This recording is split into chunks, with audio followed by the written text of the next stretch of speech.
Já imaginou como será o fim do mundo? Não estou falando sobre filmes de apocalipse, mas sobre o que a Bíblia realmente diz a respeito disso. Sabia que antes de um novo céu e uma nova terra surgirem, o mundo atual passará por algo terrível? Mas o que acontecerá com todos nós nesse processo? E mais importante, como podemos garantir que seremos parte dessa nova criação? Prepare-se, porque o que você vai ouvir hoje pode ser mais impactante do que você imagina sobre o destino final da humanidade. Você sabia que o início das profecias mais aterrorizantes do Apocalipse começa com a abertura de um livro selado e que cada selo revela uma catástrofe que abala o mundo de maneira inimaginável? O que esses selos significam e por que eles são tão importantes para o plano final de Deus? No capítulo 6 de Apocalipse, o apóstolo João descreve uma visão que é ao mesmo tempo fascinante e aterrorizante. Jesus, o único digno de abrir o livro selado, revela uma série de eventos que parecem ecoar como os juízos de Deus sobre a terra. Cada selo rompido desencadeia uma tragédia que atinge toda a humanidade, começando com a chegada do misterioso cavaleiro no cavalo branco. Mas será que isso é apenas o início? E olhei quando o cordeiro abriu um dos selos, e ouvi um dos 4 seres viventes dizer, como em voz de trovão: "Vem e vê." Apocalipse 6:1. Esse momento marca o início de uma sucessão de eventos apocalípticos. O cavaleiro no cavalo branco é seguido por outros 3 cavaleiros, cada um trazendo calamidades específicas: guerra, fome e morte. Esses 4 cavaleiros são conhecidos como os Cavaleiros do Apocalipse e simbolizam os juízos de Deus sobre uma humanidade que rejeitou sua graça. O cavalo branco pode representar conquistas enganosas, o cavalo vermelho traz a guerra e a violência, o cavalo preto anuncia a fome e o cavalo amarelo, a morte e o inferno. Mas isso não é tudo. A abertura dos selos posteriores revela desastres naturais, como terremotos, além do clamor dos mártires que foram perseguidos por sua fé. É como se o céu e a terra estivessem em convulsão, anunciando que o julgamento de Deus está próximo. Se este conteúdo está tocando seu coração, deixe seu like. Cada clique ajuda a espalhar a palavra de Deus para mais pessoas. Não perca a oportunidade de crescer na fé. Inscreva-se no nosso canal e ative o sininho. Assim você será notificado sempre que trouxermos novos ensinamentos e reflexões. Seu apoio é fundamental para a nossa missão. Junte-se a nós nessa jornada de fé e que Deus continue abençoando sua vida. Imagine viver em um mundo onde a paz desaparece, a comida se torna escassa e a morte domina todos os aspectos da existência. Agora pense, estamos prontos para enfrentar esses eventos ou ainda estamos vivendo como se isso nunca fosse acontecer? E se eu te dissesse que isso é apenas o começo? Após os selos, as trombetas soam, trazendo destruições ainda mais devastadoras. No próximo ponto, você vai descobrir como as trombetas do juízo anunciam catástrofes cósmicas que desafiam qualquer imaginação. Você sabia que no Apocalipse, 7 trombetas são tocadas para anunciar destruições catastróficas que impactam o mundo inteiro? Cada som traz eventos tão devastadores que é impossível imaginar a Terra como a conhecemos sobrevivendo a eles. Mas por que Deus usaria trombetas como sinal? O que essas trombetas têm a dizer sobre os juízos divinos? No capítulo 8 de Apocalipse, o toque das trombetas inicia uma sequência de juízos terríveis. Essas não são apenas catástrofes naturais, mas acontecimentos de escala sobrenatural que alteram o curso da história. Quando a primeira trombeta soa, a terra é queimada. Na segunda, os mares são atingidos. Mas esses eventos são apenas o início de algo muito maior. O que mais pode estar reservado nos outros toques? E os 7 anjos, que tinham as 7 trombetas, prepararam-se para tocá-las. Apocalipse 8:6. O toque da primeira trombeta provoca saraiva e fogo misturados com sangue, que destroem 1/3 das árvores e toda a grama verde. Apocalipse 8:7. Na segunda trombeta, uma grande montanha ardendo em fogo é lançada no mar, tornando 1/3 das águas em sangue. Apocalipse 8:8-9. E o toque da terceira trombeta traz a queda de uma estrela chamada Absinto, que contamina 1/3 das fontes de água potável, resultando na morte de muitos. Apocalipse 8, 10 a 11. Esses eventos não são meramente simbólicos. Eles representam juízos diretos de Deus sobre uma humanidade que se afastou dele. As trombetas seguem um padrão crescente de destruição, com cada evento afetando partes significativas da criação. Quando a quarta trombeta soa, um terço do sol, da lua e das estrelas se escurecem, mergulhando o mundo em trevas parciais. Apocalipse 8:12. Esses eventos apontam para o caos total que está por vir e nos lembram que a criação está totalmente sob o controle do Criador. Imagine viver em um mundo onde as águas estão contaminadas, a terra devastada e a luz do sol diminuída. Como você reagiria se isso começasse a acontecer agora? Será que esses juízos já estão se aproximando? Ou estamos longe desse momento? E se eu te dissesse que esses desastres cósmicos não são o auge da destruição? No próximo ponto, você vai conhecer o Poço do Abismo e o exército de gafanhotos, criaturas sobrenaturais que trazem tormentos jamais vistos. Você já imaginou como seria se o próprio inferno fosse aberto, liberando criaturas tão aterrorizantes que até a morte fugiria das pessoas? Essa visão assustadora está descrita em Apocalipse 9, onde um poço profundo é aberto e um exército sobrenatural surge para atormentar a humanidade. Mas quem são esses seres e por que eles foram liberados? A quinta trombeta marca o início de um dos momentos mais sombrios do Apocalipse.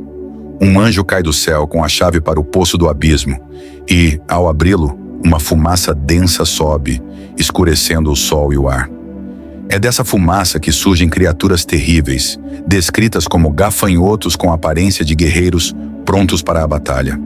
Mas esses não são gafanhotos comuns.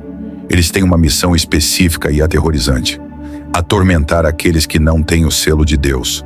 A fumaça subiu do poço como a fumaça de uma grande fornalha, e o sol e o ar escureceram por causa da fumaça do poço. Da fumaça saíram gafanhotos sobre a terra, e foi-lhes dado poder, como o poder que têm os escorpiões da terra. Apocalipse 9, 2, 3. Esses seres não podem matar, mas causam um tormento tão intenso que os homens desejarão morrer sem conseguir. Eles agem sob o comando de um rei chamado Abaddon, ou Apollyon, que significa destruidor. Apocalipse 9:11. O tormento trazido por essas criaturas dura 5 meses, tempo suficiente para mergulhar os não selados em desespero absoluto. A descrição das criaturas é assustadora: rostos humanos, dentes de leão, cabelos de mulher e caudas com ferrões de escorpião. Esse simbolismo reforça que esses seres são mais do que físicos. São espirituais, ferramentas de juízo direto de Deus. O selo de Deus mencionado no texto remete à proteção divina sobre aqueles que pertencem a Ele, destacando a importância de viver sob sua graça.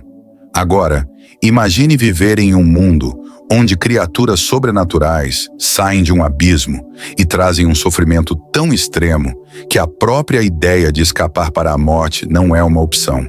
Você estaria preparado para enfrentar algo assim? E o que significa não ter o selo de Deus nesse contexto? Mas as trombetas não terminaram. E se eu te dissesse que o próximo juízo traz não apenas tormento, mas um exército mortal de 200 milhões que extermina 1/3 da humanidade? Não perca o próximo ponto. Você já ouviu falar da Grande Tribulação? Imagine um período tão terrível que toda a humanidade será testada ao limite e apenas aqueles com uma fé inabalável permanecerão de pé.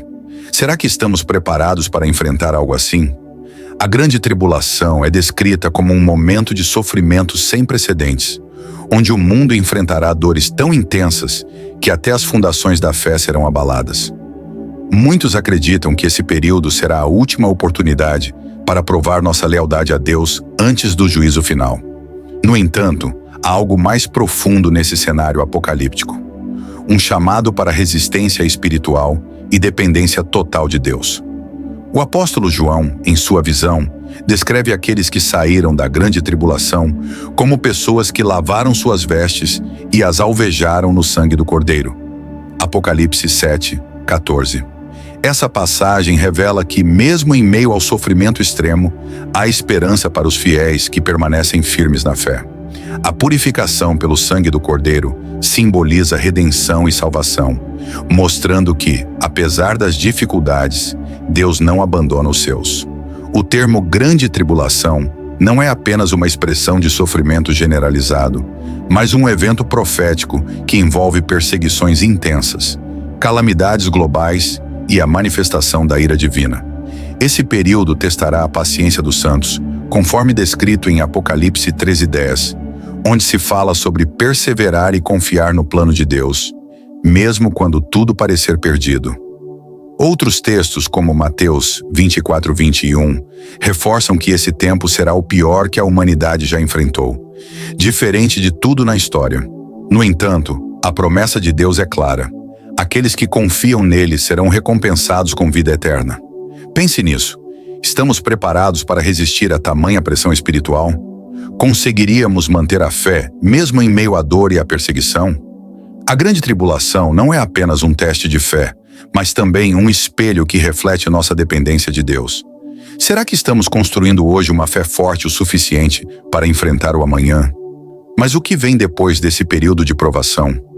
E se eu te dissesse que há algo ainda mais aterrorizante no horizonte, envolvendo um falso profeta e uma marca obrigatória?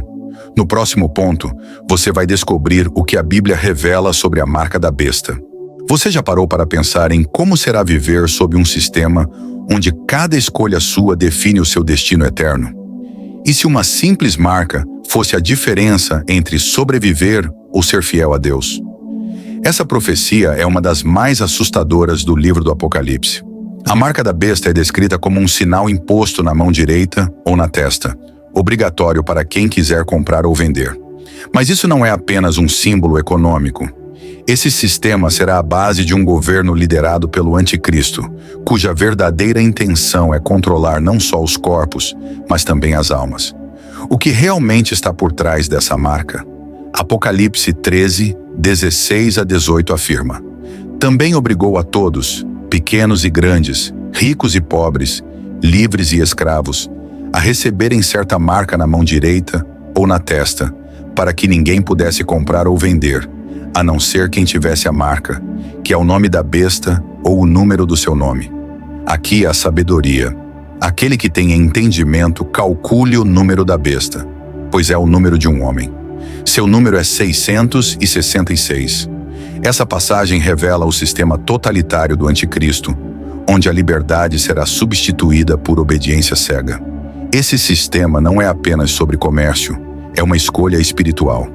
Aceitar a marca significa aliança com a besta e rejeição a Deus.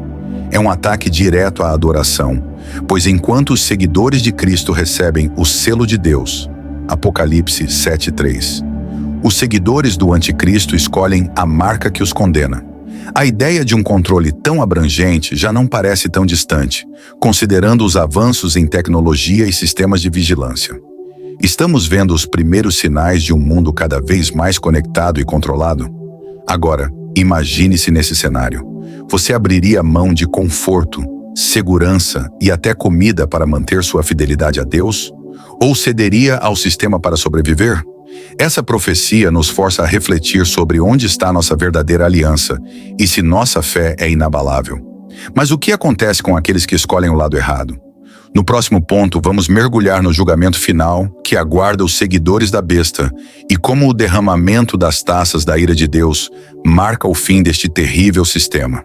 Você já imaginou como seria o mundo se todas as forças da natureza se voltassem contra a humanidade? Um cenário onde o céu, a terra e até o mar se tornassem instrumentos de destruição divina? O livro do Apocalipse revela algo assim. Mas o que está por trás das 7 taças da ira de Deus?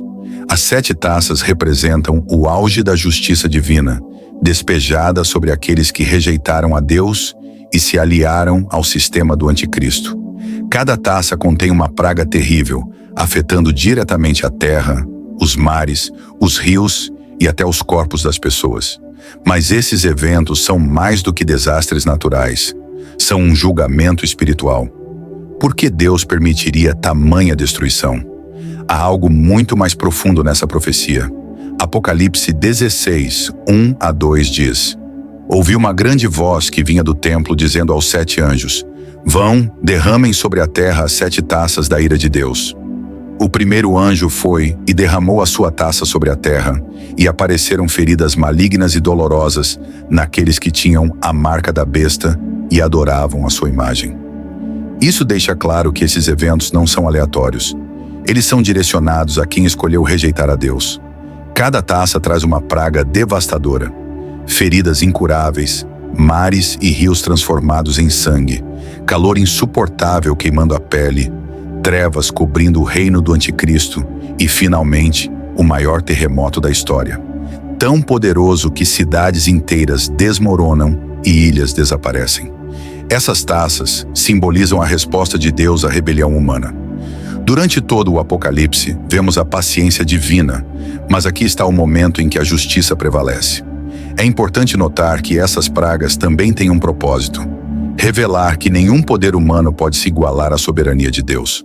Agora pare e pense. Como você reagiria se testemunhasse eventos dessa magnitude? Será que a humanidade endureceria ainda mais o coração ou se voltaria para Deus em arrependimento? O mais chocante é que, mesmo diante dessas pragas, muitos ainda blasfemam contra o Criador. O que isso diz sobre o coração humano? Mas o que acontece depois? Se as taças representam o julgamento final, o que aguarda os que resistem ao plano de Deus? No próximo ponto, vamos explorar o Armagedon, o grande confronto entre o bem e o mal que decidirá o destino de toda a humanidade. Você já se perguntou como uma cidade ou sistema pode simbolizar todo o mal do mundo? O Apocalipse nos apresenta uma figura fascinante e aterrorizante: Babilônia, a grande prostituta. Mas o que realmente significa a queda dessa figura? E como isso impacta o plano divino? Babilônia, no Apocalipse, não é apenas uma cidade literal. Ela simboliza o sistema corrupto mundial que mistura política, religião e economia, tudo em oposição a Deus. Essa prostituta é descrita como montada numa besta, vestida de púrpura e ouro, embriagada com o sangue dos santos. Porém, sua glória é temporária. A profecia afirma que sua destruição será súbita e devastadora, revelando o juízo de Deus. Mas por que esse evento é tão central no Apocalipse? Há algo muito mais profundo nessa profecia. Apocalipse 17, 5-6 diz: Na sua testa estava escrito um nome: Mistério, Babilônia, a Grande, a mãe das prostituições e das abominações da terra. Vi que a mulher estava embriagada com o sangue dos santos, o sangue das testemunhas de Jesus.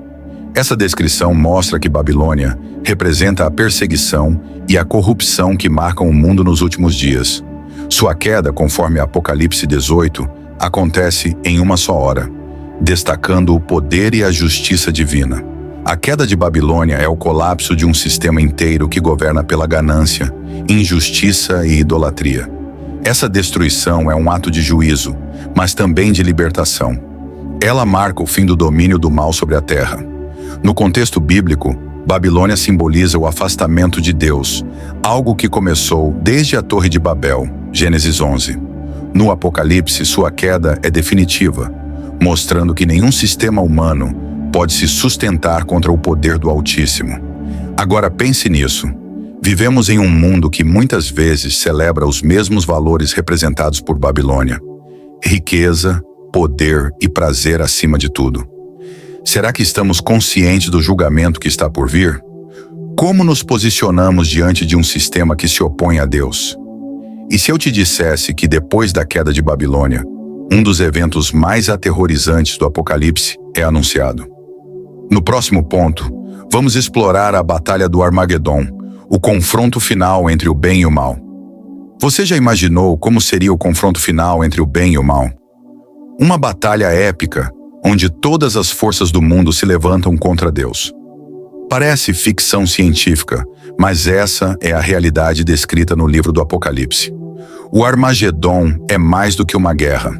É a consumação de séculos de rebeldia humana. E o desfecho? Bem, você não vai acreditar no poder que resolve tudo. O Armagedon, mencionado em Apocalipse 16, 12-16, é o cenário onde as nações se reúnem para enfrentar o Todo-Poderoso.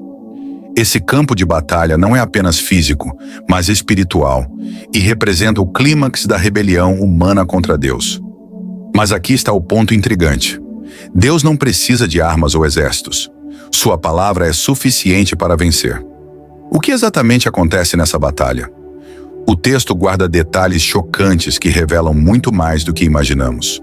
Apocalipse 16, 14 a 16 nos diz: são espíritos de demônios que realizam sinais miraculosos. Eles vão aos reis de todo o mundo para reuni-los para a batalha do grande dia do Deus Todo-Poderoso. Então os reuniu no lugar que, em hebraico, é chamado Armagedon. Esse versículo destaca que essa guerra é orquestrada por forças malignas que iludem os poderosos da terra, mas eles não têm ideia do que estão enfrentando. A Batalha do Armagedon simboliza o momento em que o mundo inteiro se une em oposição a Deus, manipulados por Satanás e seus demônios. É o auge do conflito entre o reino das trevas e o reino da luz. Mas o desfecho, é claro, a vitória pertence a Deus. Em Apocalipse 19 e 15, vemos que Jesus, descrito como o cavaleiro no cavalo branco, derrota os exércitos com a espada que sai de sua boca, simbolizando o poder irresistível de sua palavra. Essa vitória não apenas encerra a rebeldia humana, mas inaugura o reinado definitivo de Cristo. Agora pense nisso. As nações que se opõem a Deus no Armagedon são influenciadas por enganos espirituais. Será que hoje também estamos sendo enganados, conscientes ou não, por sistemas que se rebelam contra Deus? Estamos preparados para a chegada desse dia? E se eu te dissesse que após o Armagedon, um dos eventos mais aterrorizantes ainda está por vir?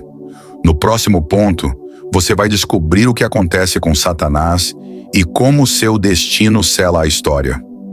Você já pensou no que acontecerá com você quando sua vida acabar?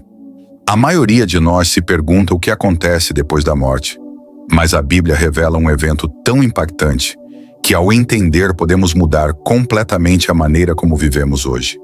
E não é um julgamento comum. Estamos falando do juízo final. O juízo final não é algo que acontece de forma discreta. Apocalipse 20 nos descreve um momento dramático e aterrador, onde todos os mortos, de todas as épocas, são ressuscitados. Eles não são apenas ressuscitados para viver, mas para serem julgados segundo suas obras. O mais surpreendente, porém, é o que acontece com aqueles cujos nomes não estão no livro da vida. O destino deles é algo que a maioria das pessoas prefere ignorar. Mas e se o seu nome estiver ou não nesse livro? O que isso realmente significa? Apocalipse 20, 12 a 15 nos diz: e vi os mortos, grandes e pequenos, em pé diante de Deus, e os livros foram abertos, e outro livro foi aberto, que é o livro da vida. E os mortos foram julgados pelas coisas que estavam escritas nos livros, segundo as suas obras. Esses versículos nos mostram que o juízo final é um julgamento de todas as ações humanas. Não há escapatória, não há desculpas. Tudo o que fizemos será exposto. O livro da vida é fundamental aqui. Somente aqueles cujos nomes estão registrados nesse livro escaparão do destino terrível que aguarda os outros. Aqueles que são condenados serão lançados no lago de fogo, um destino de separação eterna de Deus. Esse é o juízo mais severo, e a Bíblia nos avisa repetidamente sobre ele.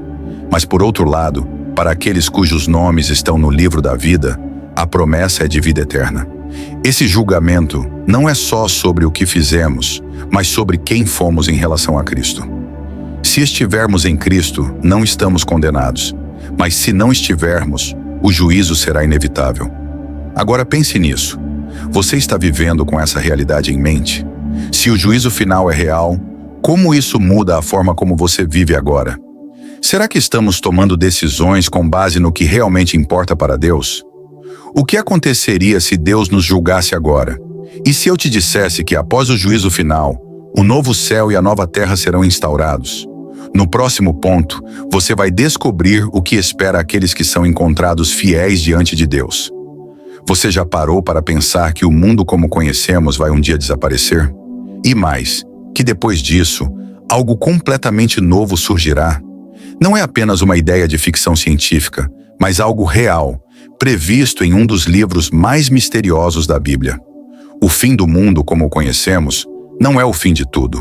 Há uma nova criação à vista. Mas como isso vai acontecer? O livro de Apocalipse, com suas visões apocalípticas, nos dá um vislumbre do que vem após a destruição final deste mundo. O que muitos não sabem é que, antes da nova criação surgir, este mundo será purificado. Mas o que exatamente acontece antes dessa transformação? O apóstolo João descreve uma cena de desolação, onde o primeiro céu e a primeira terra passam e o mar já não existe. Um evento grandioso e terrível que culmina na criação de algo sem igual. Apocalipse 21, 1-2 diz: Vi um novo céu e uma nova terra, pois o primeiro céu e a primeira terra passaram, e o mar já não existe. Vi a cidade santa, a nova Jerusalém, que descia do céu, de Deus, adornada como uma esposa ataviada para o seu marido. Essas palavras nos revelam que após o fim do mundo, a criação será renovada. A nova terra e o novo céu não são apenas uma ideia de mudança, mas uma transformação radical onde não haverá mais dor, sofrimento ou morte. Essa visão não é apenas poética, é uma promessa de esperança. Ao contrário do que muitos pensam, o Apocalipse não fala apenas de juízos e destruição. Ele fala sobre restauração. A Nova Jerusalém, a cidade de Deus, será o lugar onde os justos habitarão eternamente. Deus estará entre seu povo, enxugando todas as lágrimas. A separação entre Deus e os homens, causada pelo pecado, será removida. E o mais incrível, não haverá mais morte, nem dor, nem clamor. Este é um novo começo para aqueles que permanecerem fiéis. Mas se esse novo mundo está reservado para os justos, qual será o destino dos injustos? O que acontecerá com aqueles que escolheram ignorar a salvação oferecida por Deus? A criação nova está à porta, mas o juízo também é inevitável. Como você se preparará para esse momento? Se você se sentiu inspirado por tudo o que discutimos até agora, prepare-se. O vídeo ao lado trará revelações que podem mudar a forma como você vê sua própria fé. Não fique de fora dessa jornada transformadora. Clique e descubra o que vem a seguir.